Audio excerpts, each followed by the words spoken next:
முடிஞ்ச கூந்தல் பழைய நீளம் இருக்குதா? இப்போ பொம்பளைங்க எல்லாத்துக்கும் புருவம் இருக்குதா? கழுத தேஞ்சு கட்டெரும்பாச்சு நாட்டிலே, பெண்கள் காரியத்தை ஆம்பளை பார்க்கிறான் வீட்டிலே.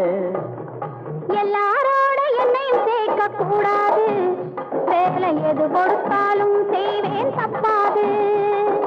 எல்லாரோட என்னையும் சேர்க்க கூடாது, வேலை எது கொடுத்தாலும் செய்வேன் தப்பாது. சொல்லுங்க. களை எடுக்கணும், விளைய வைக்கணும், கதிரு முத்தின வயல் இருக்கணும், கட்டும் சுமக்கணும், களமும் சேர்க்கணும், காத்த பார்த்து தூத்தி விடணும். கால நேரம் கடந்திடாம நாலா வேலையும் நாமே பார்க்கணும். அதுக்கு இப்படித்தான் இருக்க வேணும் பொம்பளை. இங்கிலீஷ் படிச்சாலும்